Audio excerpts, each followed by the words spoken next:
Hello and welcome to this episode of the Stew with JT Brew NHL Around the Ice with Toast and JT. We're getting ready to recap week 2 and kind of a little new format we got going for you. Stick with us. You're in the stew.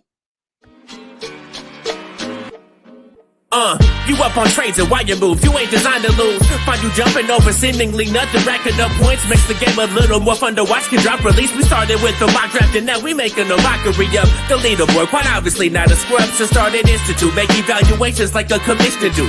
It's to the point your wife make you watch in a different room. Update your roster and pick and choose when you get some news. Not much that we enjoy more than sifting through through new statistics to make it to our end zones through different routes. Universities, institutes, down to homies who click in groups. I introduce you to the Stew with JT Brew.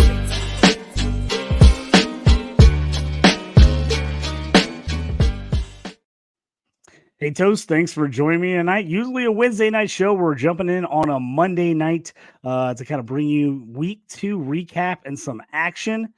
Thanks for being with me. Absolutely. It's been an exciting first 2 weeks of hockey, and I think listeners are really going to like our new format tonight. So appreciate you having me on, JT. Yeah, let's jump into that. A little something we're going to try to do here, starting off the season as we get going. So I'm going to explain it to you. We're calling it JT and Toast 5-on-3 2-man advantage is the segment. So how we're going to do this segment is we're going to go through, we're going to give you 5 different topics, and then we're going to give you 3 perspectives on each of those topics. First one will be hockey perspective.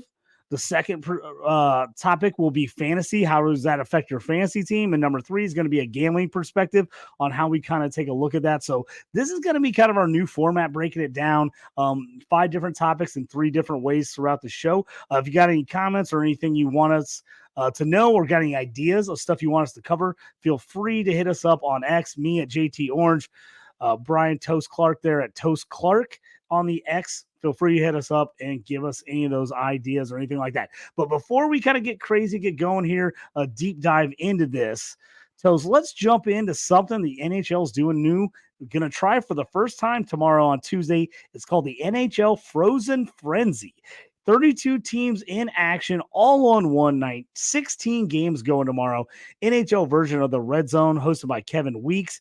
Games start at 6 p.m. Eastern. Last game of the night as 11 p.m. Eastern. NHL is staggering every game time on the starts to kind of give them a chance to kind of catch up on things. Philadelphia plays on the last game of the night, which is, like I said, the 11 o'clock game. Oh, that's a late one for the Phillies fans. So those East Coast fans hope they are going to be pumped up, got either their coffee or their Red Bulls ready to go.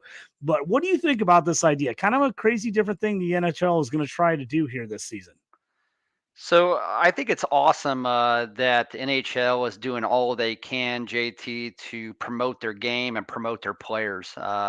In accordance to the rest of in comparison to the rest of the other leagues, they don't do a great job with that, promoting their players, promoting their game, in my opinion, is in relationship to, in comparison to the NHL or the NBA, MLB. And even the NFL, they're kind of forfeited with that. So the red zone is a great idea by them. Now I'm wondering how it's going to go. They used to run some form of red zone, if you will, comparison when the NHL. They had their own nightly show, but a lot of it was on tape delay. Maybe like literally like 2 or 3 minutes after it happened, and maybe sometimes even more.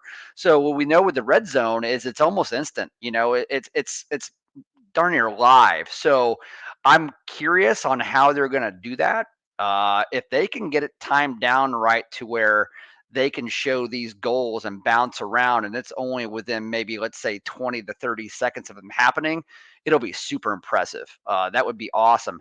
And especially with 16 games going all at once. I've never seen that before. I don't ever recall all 16 teams playing in one night. I could be wrong. Maybe it could have happened, but I don't remember that. And man, to be a Philly fan, an 11 o'clock Eastern start, Philadelphia, that's insane. Now, I remember staying up real late for some Blackhawks games back during their dynasty run, where they'd be in these 3 overtime playoff games, and it'd be 1:15 in the morning, and I'm sitting here like on beer 12, you know. So it was always a whole lot of fun. But man, I'm pretty pumped for Frozen Frenzy. I think the NHL's done a great thing here.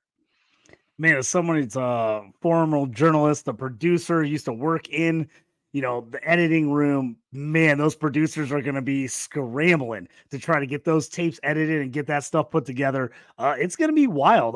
The fact that they're trying it with every game on the first night is a huge undertaking. I'm a little surprised that they're trying to do that much all at once, that they're not kind of like working their way up to it. But it's going to be interesting. And if they can pull it off, if they can make it enjoyable and watchable, uh, it's going to be great. I mean, we've always said it, hockey is like, how many times do you actually see the goal as it happens? Mhm. Everybody always feels like, oh, I looked away for 2 seconds and that's when the goal happened. And you always got to watch the replay. So if they can figure out how to show all these goals, that'd be great. And obviously, they're going to have some downtimes between goals. So, little different in the red zone where, you don't have a red zone. Obviously, maybe they'll kind of link it to where they jump on power plays, would be my guess. Maybe that's the Yep. thing. If there's not a goal that's up and ready to be cut and shown, that maybe they'll jump into games that are on the power play. To me, that makes the most sense. That's the most equal to that red zone as far as the NFL is concerned. But if I think, as a fan, I want to warn people, don't give up on it if it's not great right away. Like, Yeah. it's gonna take some time to work out the kinks. It always does with this kind of stuff. You never want to just be like, oh, one and done. Like, oh, it wasn't everything I thought it was gonna be. It wasn't as entertaining as the NFL red zone. So I just think, caution fans to give it some time. It's going to take them a while to get their feet wet and kind of figure out how do we make this thing flow. So, but I think it's a great idea. I love the idea. Now, I'm used to being the guy that's up late. I mean, me and you are always Yeah. texting, and I'm always like on these West Coast games that start at like 9:30 Central Time, and I'm always watching the West Coast games. But man, that Philly game at 11 o'clock Eastern start time. I mean, I watch 11 o'clock games all the time on the West Coast, but man, it's going to be interesting to see on a Tuesday night what kind of crowd they get out for a game like that. Yeah, and they have a lot of there's like I said, they're staggering those games. So I think it's maybe every 15 to 20 minutes a game's going to start. And that's I mean, honestly, I'm a little shocked that they're not starting this at 4 o'clock Central, 5 o'clock, Central, so 6 Eastern. I understand, especially on the East Coast, you got to give people time to actually, get from point A to point B, with it being actually on a Tuesday night. People work, everything else, but man, to try to maybe think about strategically, placing these games in the right time zones to where you could actually start at 4 p.m. and actually then end at 10 p.m. for Eastern for the last game. But who cares? Nevertheless, I mean, we're going to have hockey for, geez, I mean, it's going to start. We're going to have hockey for 7 to 8 hours. And It's going to be a lot of hockey. Yeah, so that can only be a good thing. And I echo your thoughts, JT. We shouldn't expect that it's just going to go smoothly. Things like this probably don't. I would imagine that people shouldn't go into the mindset thinking, well, it's either going to be real, really great or it's going to be real, really bad. It's probably going to be honestly somewhere in the middle. It will be interesting to see how they do it. I'm with you. I believe they will cut into a lot of games for power play time. And then as goals happen while they're actually on one team or one game for a power play, they'll cut in and show a little clip of that. They'll go to another power play. That's my thought. They're going to want to see scoring. Scoring's up in the league anyway. It always is. So that's happening every single year. So I don't think there'll be any shortage of goals, especially with 16 games or 16 teams, 32, 16 games, 32 teams going right now. So it's going to be pretty exciting. Yeah, definitely interesting to see how it goes. I'm going to be watching a lot of hockey tomorrow on top of doing podcasts and everything else. I'm going to definitely have that on. So let's jump into our 5-on-3 two-man advantage. Our Toast Takes is our new segment we're doing. Our first thing up, our number two topic outside of the Frozen Frenzy, the Detroit Red Wings, my Detroit Red Wings. Let's jump into the hockey perspective to kind of start things off here. 5-1 record. They've won 5 straight games, lead the league with 30 goals, 5 goals a game, lead the league with a plus 15 goal differential, won by 2 or more goals in all 5 of those wins. The Red Wings are off to a hot start. So you have to ask yourself as a Wings fan, you probably do, like, are you out of the rebuild? And I would have to think that Yeah, if you aren't out of the rebuild, boy, you actually have 1 foot out of it, and it's almost as if you're getting out of the bed, and your feet are almost touching the ground. I mean, so I would imagine the rebuild is still probably ongoing. However, um, this is a playoff team. Right now, they look like a playoff team. The only thing that would concern me with the wings down the line there is their goaltending holding up. But I tell you, they went and got a lot of defensive help. They got a defensive core with Mort Sider, young, exciting defenseman. Ben Sherratt, a veteran there. They go out and get Shane Gostisbehere as well, who's an offensive defenseman. And then they got veterans like Mata and Jeff Petrie as well. These guys actually have been part of winning organizations in the past. And that's really helped them kind of blanket and protect that goaltending, which again, I don't think it's bad. I just don't think it's great. But man, when you got centers like Larkin, and man, Kopp is really, really doing well. He's putting the puck on the net quite a bit. That's a guy who's kind of, he had some time in Winnipeg, if I actually remember right, and he wasn't bad. He's a third line guy, but really is really finding his footing with Detroit. But boy, DeBrincat and Raymond for wings, and then you got depth pieces like David Perron. He's a veteran, but JT Compher actually coming over from Colorado. Compher again been part of a winning organization, knows how to win, and then Mm-hmm. Daniel Sprong actually coming over. I remember him being with Washington a couple years back, and I don't know if he was actually with them when they won the Cup, but he very well may have. And so again, you got guys that actually know how to win coming in there, setting a culture. I really, really like what the Wings are doing. It's hard not to talk about them right now. I mean, they're not one of the 3 teams that are undefeated in the league, but they look the most impressive. Let's just say that. Yeah, I'm surprised at, with all the new pieces they've added, how quickly they seem to have come together. That's been the big surprise for me. I came into the season, not super super high expectations, still thinking we're still in that rebuild. But I definitely was looking at like, hey, I like the guys they've added. They've added some veterans. They've added some winners. Can this team kind of pull it all together? I'm just shocked that they're doing this from the very beginning. So for me, I thought it would take a little more time, but man, they have looked like a team that's played together for a lot longer than 5 or 6 games. Yeah, definitely agree. Definitely agree. It's been a lot of fun to watch. I kind of wish I was a Wings fan right now, but again, I'm watching for you. When my Hawks actually aren't on or aren't actually doing well, I'll turn the Wings on and I'll definitely watch those games. Now let's jump into the fantasy perspective of this. I've had a lot of these guys on my team, on some of our dynasty teams, on some of our keeper leagues. And the most frustrating thing from a fantasy perspective is the Red Wings just have not been able to score the last couple of years. I mean, you've got guys like Dylan Larkin, who is a quality player, but man, he is just doesn't put up the fantasy points at the rate you would like. And I've said this for years. I don't think it's him. It's just they couldn't score as a team. They just had no offense whatsoever. And so the fact that they're out there leading the league in scoring has got me not only as a Red Wings fan fired up, but it's got me fired up as a fantasy owner, knowing that some of these young guys that we've been kind of holding on to, waiting to explode on the fantasy scene, it's finally their time. So, top 2 scorers in the league, as you mentioned, through the first week and a half to 2 weeks of the season here. And I mean, Larkin has 3 goals and 8 assists, 11 points in 6 games.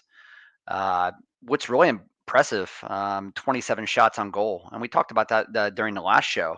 27 shots on goal. I know he has never been a guy who doesn't shoot, but he's shooting at a very high rate now. And what I really like, JT, is he's shooting 11% right now, which is right at his career average. So he's not overproducing, from a shot perspective. It appears to be sustainable. So I mean, you couldn't have asked for a better start with Larkin. But before we get into Brinkett, what I'll say is watching a lot of these Red Wings games right now, Larkin and DeBrincat, they look like they've been playing together for years. It's really impressive. I mean, so comfortable. We talked about in the last show how comfortable DeBrincat actually looks playing with Larkin. Larkin, and they look like they're having an absolute blast, and they should. They're leading the league in scoring right now. DeBrincat, think about this: 8 goals in 6 games to come out, 4 assists, 12 points, 19 shots on goal. Okay, He's shooting near 50%. Will that be sustainable? No, it won't be, but who cares? Enjoy it. What a start this guy's actually had. I mean, he's hit 41 goals 2 times in his career. And I watched him play with the Blackhawks for a few years, almost every single game. And he looked very, very comfortable with Patrick Kane, and Kane actually finding him with that pass across the slot and him actually being on that left side and getting those one-timers. He's actually doing that, but he's also scoring in many different ways with the wings on many different parts of the ice as well. I'll tell you, when he was with the Hawks, 80% of his goals were literally actually sitting there waiting for one-timer passes from Kane across the ice. He is scoring in multiple ways right now. It's pretty fun to watch. This man, can they sustain this throughout the entire year at this pace? Probably not at this pace, but man, I guarantee they're going to have great seasons. We talked about in our draft show. I went out in our keepers league and I went a little early on Derek Cat in the second, and I'm loving it. I told you, I was like, maybe I went just a little early on him. I didn't think he would get back to me, and I was fired up about him being on the wings, and I totally made a homer pick. And so far, it's working out for me as I had one of the top scoring teams week 1 in our home dynasty league or our home keeper league. And I was pretty pumped about the first week of the season with him leading my team and scoring off to a great start. So at least for now, I do not feel like I'm smart as opposed to someone who just overdrafted players on their team. So I love that start from him, and it's been great from a fantasy perspective. Yeah, and let's talk about one thing from a fantasy perspective as it pertains to Red Wings. Larkin owners, he's not going anywhere. You guys won't entertain trading him. He needs to stay on your team, especially in category leagues as well. He has that face-offs. He's getting the goals. He's getting the assists, the shots on goal, all of that. And he's even doing it in head-to-head points leagues as well. So, but the guy to talk about, and I know it sounds crazy, and I'm not suggesting anybody should just go out here and after listening to this podcast start shopping Alex DeBrincat. But look at where your other deficiencies are, and if you're super deep at forward, and if you're actually super deep at the wing spots, and you can say, hey, I could spare a guy like DeBrincat because I'm so unbelievably deep. Now is your time to sell unbelievably high, just knowing that, hey, he's not going to score 60 goals this year. Okay. My thought is does that mean he's not a great player or a good player? No, not at all. But the odds of him scoring 60 goals, probably not going to happen. He's never actually scored 50 before. And again, with the 50% shooting percentage, that's not sustainable, but it doesn't mean he's not going to score 40 to 45 goals. But if you can sell high on him right now and get 2 pieces for 1, and especially if it makes sense for your team, don't rule that out. Don't rule it out from a fantasy perspective. At least take a look at that. Yeah, now let's jump into number 3 on our list, our gambling perspective.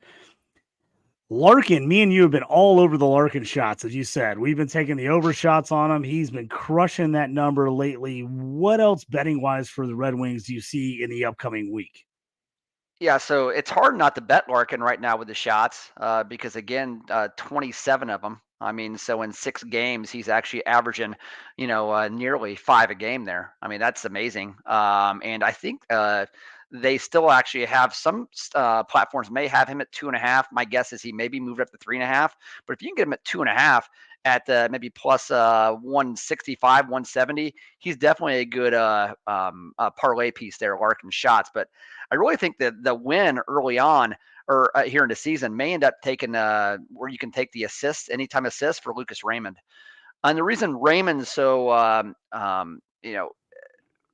you actually want to look at here is because he plays on line 1 with Larkin and DeBrincat. And he may not be on that power play, but he's on that line. And he's got 4 assists in his first 6 games. And I guarantee they probably still have anytime assist at plus 150 and maybe even a little bit higher on most platforms. So that may run out here in a bit. You may want to get on Lucas Raymond right away here in the next couple games and see if you can get him in the high plus 150 to 175 for an anytime assist and just hammer that.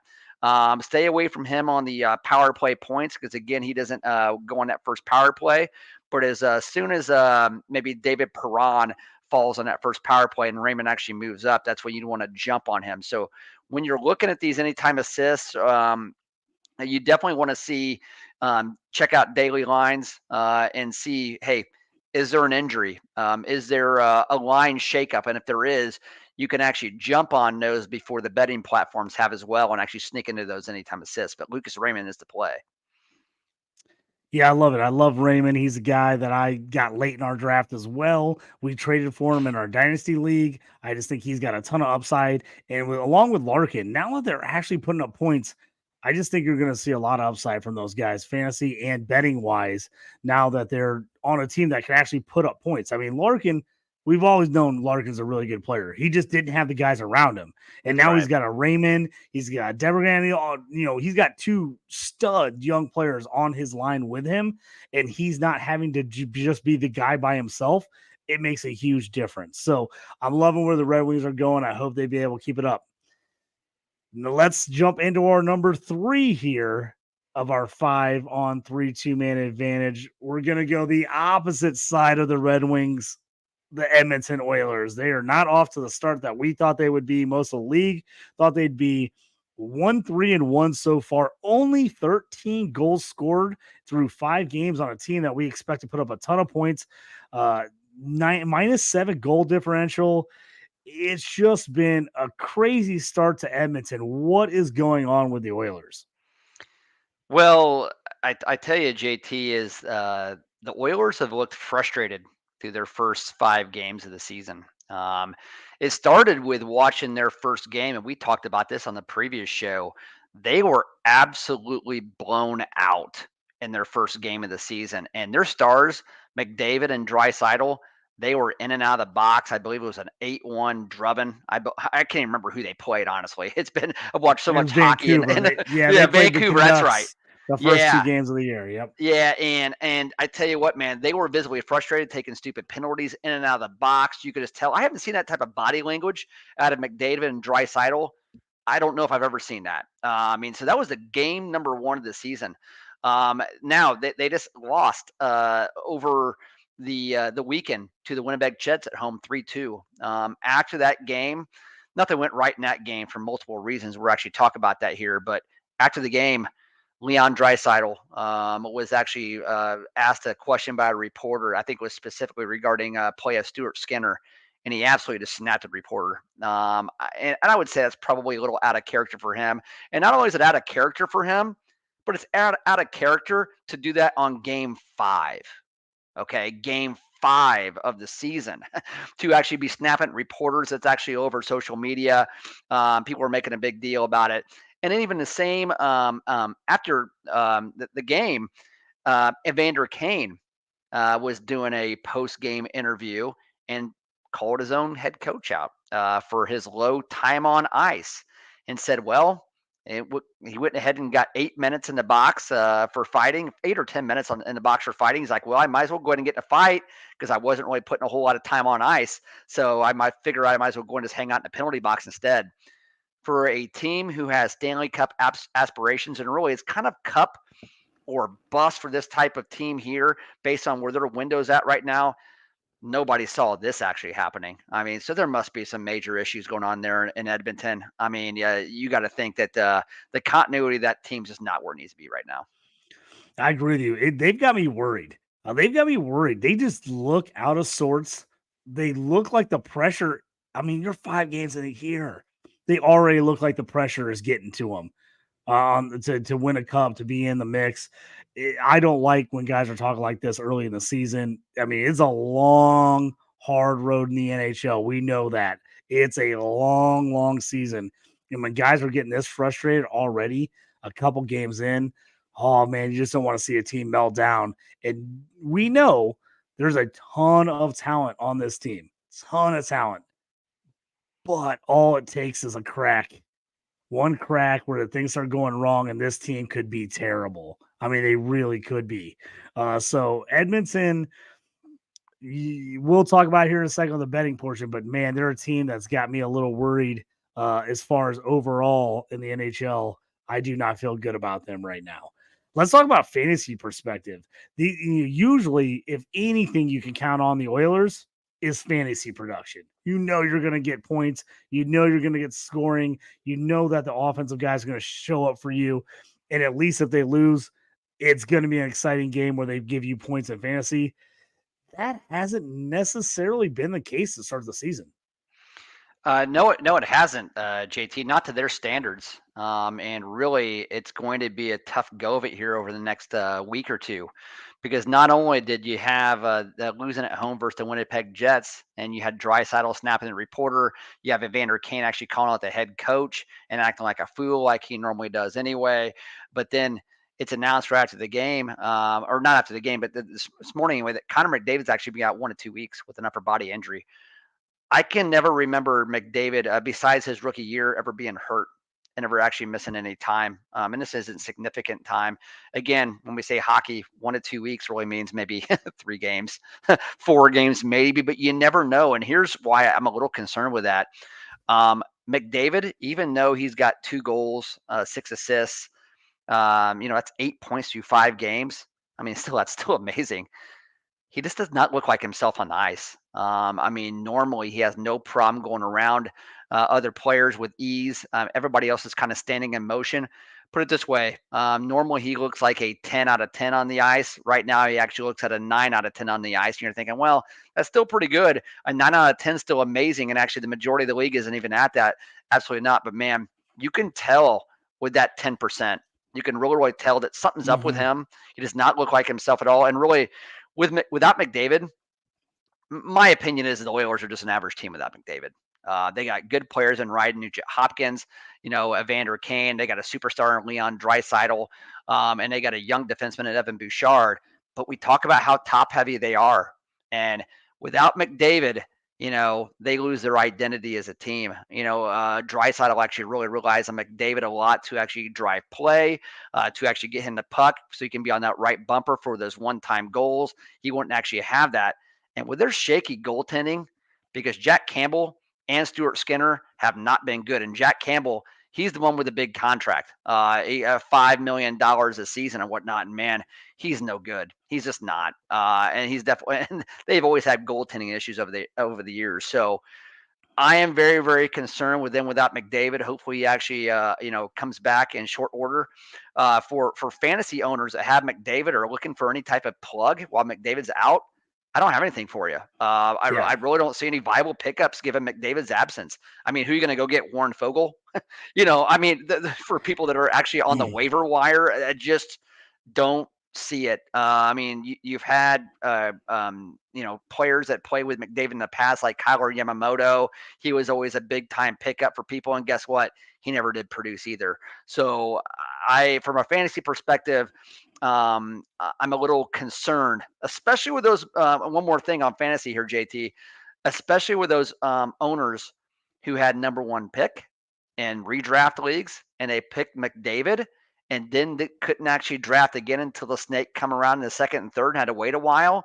They're really, really feeling it right now. I'm actually in one league where I actually had that, and man, does my team look bare in the cupboard, because I expect McDavid to be the output of 2 players in one. And right now he's really only been a player of 1 player output, and now he's actually injured. Yeah, and this kind of popped in my head as we're talking about that. This Edmonton team reminds me of like the mid-2000 Indianapolis Colts for a football reference. Super top heavy. You got Manning, you got Harrison, you got Wayne, you got Edgerrin James, and then it's just a drop off a cliff. It's like those guys and no one else. And if any of those guys get hurt or any of those guys miss time, it's a disaster. And then again, on the defensive side / goalie side, they're just not great on defense. They're relying on the offense to help the defense out. They remind me of that. It's like if you get McDavid not playing at top speed, that's like sitting Peyton Manning. That's like all of a sudden Peyton Manning's missing games, and all of a sudden you're going, hey, we had this high-powered stud offense that everything was relying around him running the system, him making everyone better, and then you take that guy out of the mix, what do you get? The Colts finished dead last in the league. That's what you get with the Oilers. You take out McDavid out of that group, and it's like a Leon Draisaitl. You're a Marvin Harrison without Peyton Manning. I mean, Leon Draisaitl is still a stud. Guy's an absolute beast, but he doesn't have his Peyton Manning. It's a disaster for the Yeah, Oilers if McDavid isn't McDavid. I mean, it really is. It would have me nervous as can be from a fantasy perspective. yeah, it's not like you don't believe in Draisaitl to not be able to do it, or but He's you've good. never He's had still this. going to You've give never you seen it, right? something. Yeah, He's going you've to just give you never seen it. something. He's just Yeah, not going to be what you think of Leon Draisaitl when he doesn't have McDavid there. That's yeah, the issue. I mean, yeah. yeah, the Oilers fantasy perspective. Hopefully, McDavid gets back to going, but it's a little worrisome. Now, let's jump into the gambling perspective because this is a team we love to jump on for all kinds of prop bets. We're always on Edmonton. It has not worked out well so far to start off the year because of the struggles. We talked about it. Usually we're on Draisaitl, we're on McDavid. Kind of what are you thinking right now as far as moving forward with McDavid out maybe a week or two? Where do we go gambling wise here? Yeah, I would say I'm a little nervous betting Oilers here in the next week or two. But if I were going to, especially on those slates where I can't find anything else I really like, you do wonder if Leon Draisaitl's shot on goal pace is going to increase here without McDavid. Now, it's still predicated on McDavid getting him the puck. There's other people that can get him the puck as well. And are they going to be able to disjoint it without McDavid? That's an understatement. Absolutely, they're going to. So it'll be interesting to kind of see. But if that first game without McDavid, if Draisaitl actually comes out and actually puts on 6 shots on goal, and you just kind of see that, hey, he's willing to try to up his play and really play some inspirational hockey here for this team, especially in a time of need at 1-3-1, then I would definitely go and jump on the Draisaitl shots on goal. They'll have that over 3.5, but anytime you get him over 3.5, it'll be in the plus range. It'll be at the plus 120, plus 125, where McDavid at over 3.5 shots on goal, he'd be at like minus 165. And I tell you, JT, the one reason why I kind of knew maybe McDavid wasn't himself as well, he had 0 shots on goal. Maybe it cost me a parlay like it always does. But 0 shots on goal in the previous game. I'm like, kind of like the Ovechkin thing that actually happened where he Yeah, went 2 games without that. we had him and Ovechkin, and I was like, in a million years, could you imagine the No. same night betting shots on goal and those guys both getting 0 shots on goal? I mean, I was like, you couldn't, the odds of you betting that the other way would have been astronomical that neither one of those guys gets a shot on goal. It was crazy. I couldn't believe it. Yeah, yeah. McDavid only went 1 game all last season without a single shot on goal. And if you counted up his games where he didn't score a point, I would want to guess that out of the 82 games, that those are in the single digits, where he maybe only didn't score a point like in 8 of them. So that's why, like for McDavid, betting the over, the 2 assists or over at plus like 150 or 160 is just such a great play because he touches the puck. He's on every single play. So it'll be interesting to see what Draisaitl can do with the shots on goal. He has been on a tear scoring the puck right now.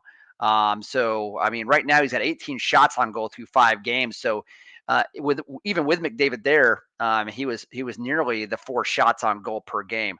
But again, who's going to get him the puck? And we'll have to kind of see how that goes with game 1. Evander Kane's going to move up in the power play 1 in McDavid's absence. And right now, Edmonton last year, they had the historical run of the best power play in history of the game at 30%. And that was a record.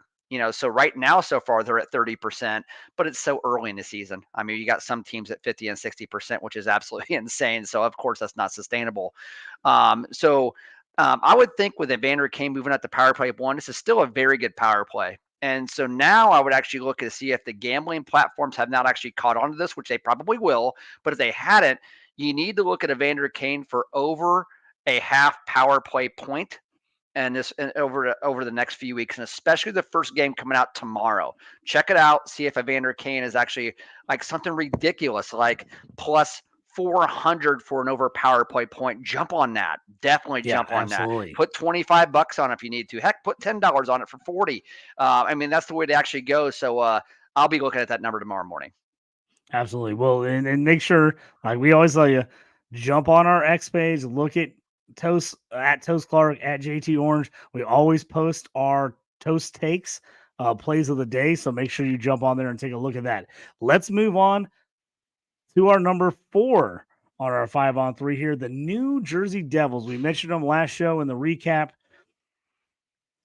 Hockey perspective, Devils played only 4 games so far this year, modest 2-1-1 record, but they've looked pretty good, averaged nearly 4 goals a game. Only team also to beat Detroit so far. Every game they've been close. Everything's been decided by 1 goal. Every game has been over 6.5 total. They're going with a 50-50 goalie share. At this point in time, this is a team I know you like, Toast, and I know I like. This is a team I've talked about, hockey's perspective. What do you like in here with New Jersey so far to start the season? Oh man. So they just look scary good with Jack Hughes and Jesper Bratt. Nico Hischier hasn't even got going yet, and neither is Timo Meyer. And just to think about those guys' pedigree, and they really haven't even done anything yet. But that just goes to show you how I mentioned in the last show how Jack Hughes, he is a superstar now. And this is now, given the start he's actually had and given what he did last year, being over 100 points in the league, he is a superstar in year 4. I mean, so they are so much fun to watch. They're almost as electric right now as actually watching Edmonton, and when Edmonton is actually right. And that just goes to show you how fun they are to actually watch. And you even got guys like Dawson Mercer who haven't actually got going yet. I mean, so, and you got younger guys like Alexander Holtz are actually going to play a role eventually with his team. Luke Hughes, who's another young defenseman, Jack's brother.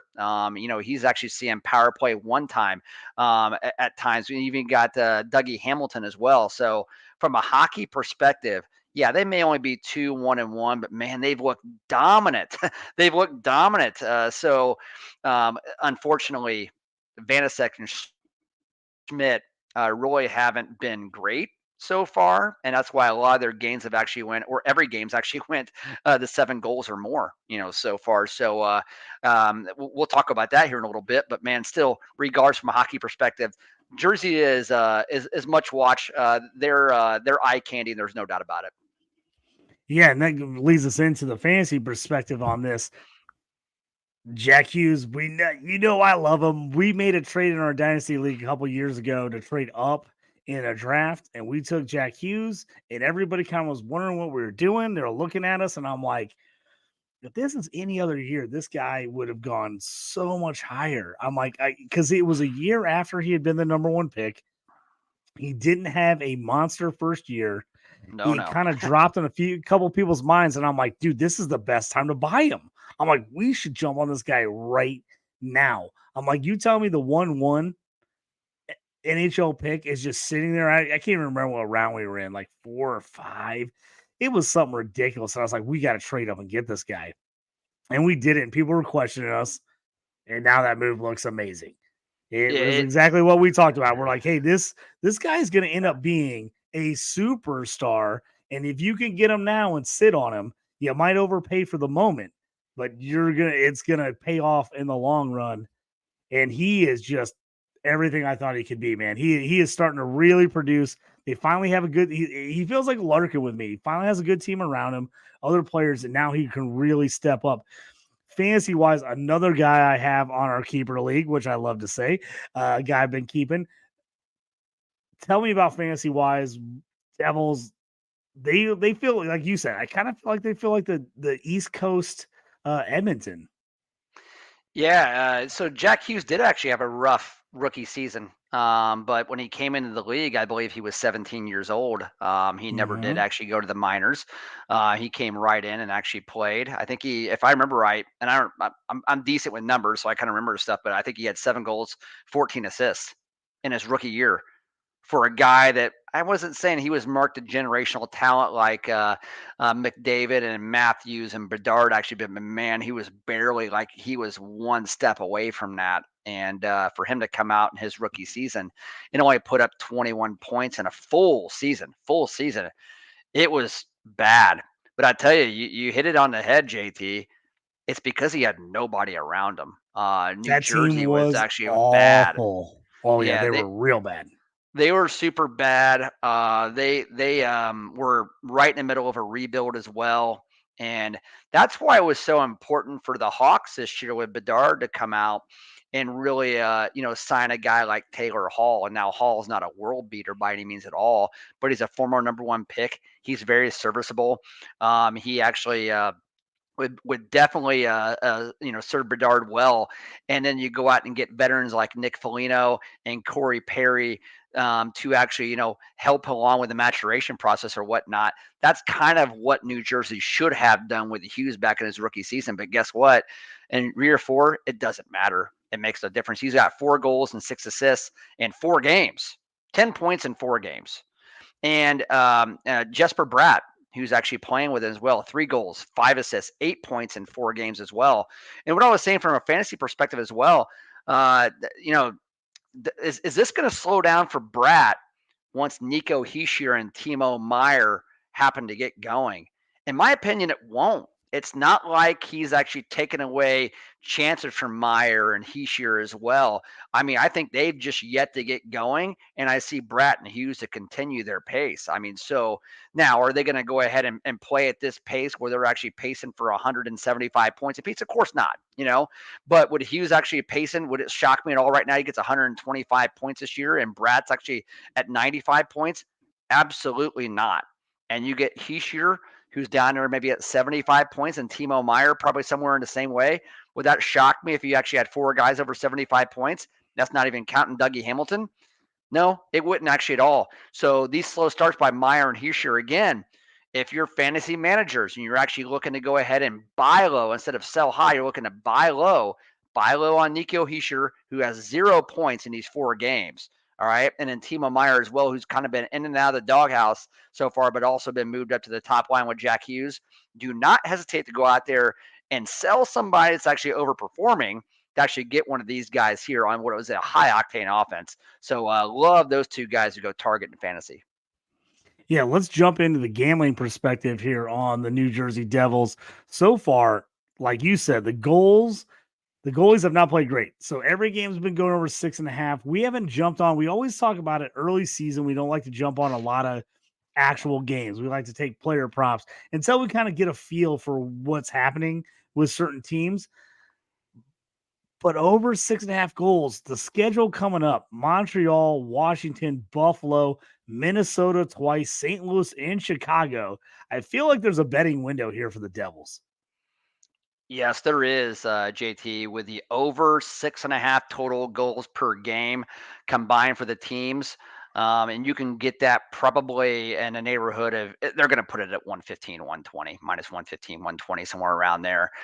Your window to do that is in the next 2 weeks. Because after this 2 weeks, then New Jersey happens to get into some really, really good teams and some really good defensive teams as well. That has a pedigree to actually go pretty far in the NHL playoffs, and really maybe even compete for the President's Cup as well. So, or the trophy as well. So, I mean, when you're playing the likes of Washington right now coming up this week, they're awful.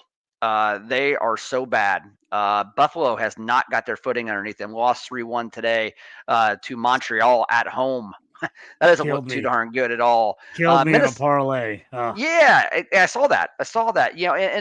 And Minnesota's a good team, but they haven't really defended well so far as well. And we know what St. Louis and Chicago are right now, right? I mean, St. Louis is not even rebuilding, and they're awful. That's how bad they are. And Chicago, at least, actually, I tell you, for the Hawks, they've actually played good defense, and they've got great goaltending so far. But you look at these next 6 to 7 games for them, that over 6.5. Really look at that. Put that together, hammer that, because I really think if you were to bet that every single day with all these, you're going to end up hitting a 75% rate for that. Jack Hughes' shots on goal doesn't really appear to be slowing down either. He's still going to be over 3.5 at a minus 165, somewhere around there. 22 shots on goal through 4 games. Let's just hope that doesn't go to 4.5 anytime soon. But maybe, who knows? Maybe that will end up being a blessing, because if he ends up going to 4.5, it's going to be at plus money. It's going to be at plus 110, 115. And he's shooting so much, maybe that'll be the good play. So, but just watch Jack Hughes with the shots. I would continue that. Yeah, absolutely. Yeah, well, that's something we've been hammering hard here the first couple weeks of the season, and I love that. I love sticking on Jack Hughes. If you're on FanDuel, they DraftKings a lot of times will give you just a set shots on goal. You can take over under. FanDuel sometimes will give you a chance to take 1+ shot, 2+ shots, 3+ shots, 4+ shots, 5+ shots. So you can get a little bit of an advantage there sometimes. So take a look, depending on what betting platform you're on. Definitely take a look at that, because sometimes you can take that less shots at 2, minus the money, or you feel really good about them that night. You can take it at like +5, and get plus money. So always take a look at those, kind of look around on some of those formats, because it does make a difference. Let's move on to our number 5 on our 5-on-3 2-man advantage. It is the Boston Bruins. Hockey perspective, maybe the surprise team of the year after scoring all-time high 135 points, winning 65 games. Maybe taking a little bit of a step back this year. Yeah, a step back was expected. And for various reasons. Again, you never expect a team to duplicate that. That when they put the most points in league history for a regular season on the board in 65 games. I used to think that, man, if a team wins over 50, they're just like amazing. 65 games they won outright. And then last year, you had Linus Olmark. He was a Vezina Trophy winner as goalie there. And you again expected this year there's going to be a step backwards, because that's going to be really, really hard to replicate. Linus Olmark's actually been a really, really good goalie of his career, but he's actually never been elite, ever. And you expected him to take a step back. Even so, a 6-time Selke Award winner, Patrice Bergeron, future Hall of Famer as well, and David Krejci, they both retire. And you actually also have a team in Boston that's up against the cap. Again, you expect a step backwards, at some point. But guess what? They've won their first 5 games of the season. JT, I didn't really see this happening. I was shocked. I'm shocked that this team. I thought there would be a little bit of a downplay. I figured this team would struggle, especially getting upset in the playoffs last year. I just thought, hey, maybe they'll come out a little bit of a rut. But man, they've actually looked pretty good.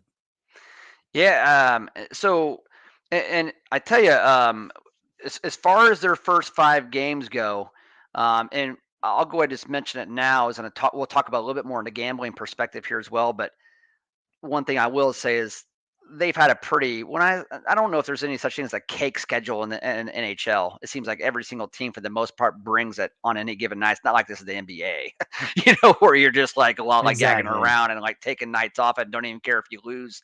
That's not the mentality of this league. But this first 5 games of the season, their schedule has actually been very beneficial to them. But man, I tell you what, they're you expect when you lose Bergeron and Krejci, 2 of the leaders of your team, and Bergeron's your captain, you're going to take a step backwards. I don't care who you're playing. You assume that you're at least going to come out maybe 3-2, 2-3, find your footing a little bit. They look like they did last year right now. Yeah, I just very surprised by this team. They're making moves. I mean, I wouldn't count them out for sure. I mean, obviously, a couple changes like you said, but this team is solid. They're going to be back in the mix again. Fantasy perspective, Pastrnak, 5 goals through 5 games. He's a guy, everybody wants on their fantasy team. 23 shots on goal. Who else are we kind of looking at fantasy-wise that's off to another good start for Boston? Yeah, the usual suspects. Marchand has got 4 goals with 7 points through 5 games. Really, what I'm surprised with him, he's got over 19-15 time on ice average per game at a 35-year-old. So, can that be sustainable?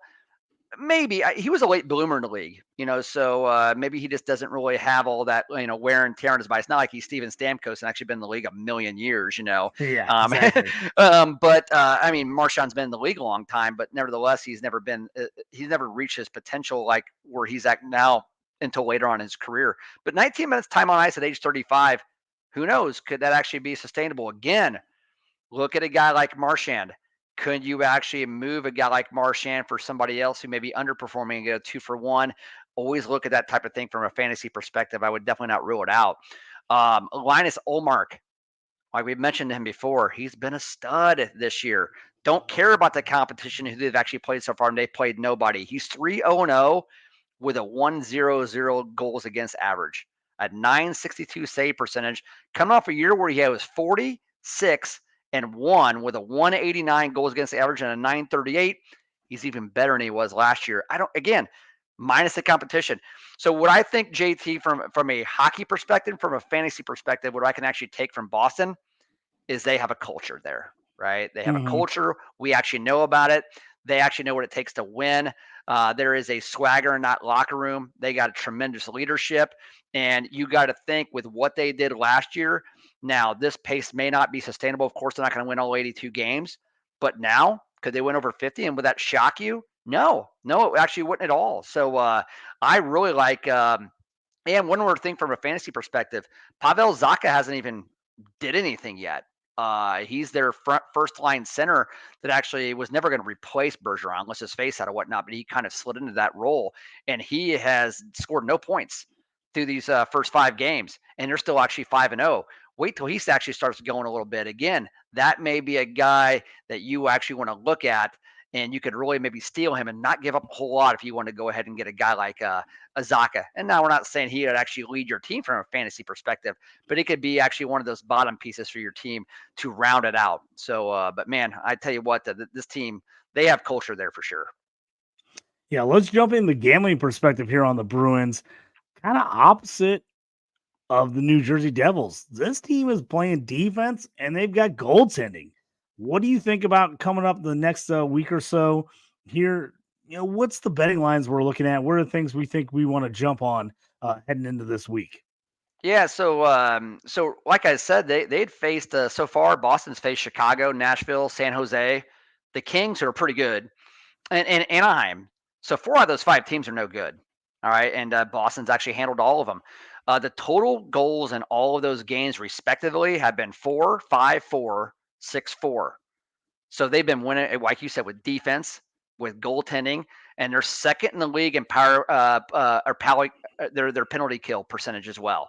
So again, they're doing it the hard way. But this week they face Chicago tomorrow during Frozen Frenzy, and that's in Chicago.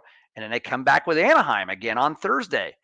I would hammer the under 6.5 total goals on both of them.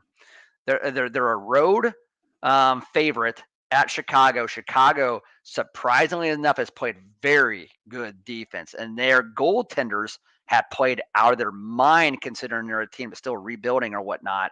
And Boston really hasn't been lighting the lamp like crazy, like we said, because they've been playing these low-scoring games. Tomorrow's under 6.5 goal total at Chicago may be the play. So after these next 2 games, Boston's schedule really ramps up. And that's where we're going to really see how good they're going to be. But while we're actually hitting the over with New Jersey, you're going to be doing the opposite with Boston. Yeah, I love that as a 2-team parlay. Throw those together. The over on the Devils, under on the Bruins. I love it. You know me. That's why they call me JT Parlay. I gotta parlay them. I gotta get those plus odds. I love those plus odds.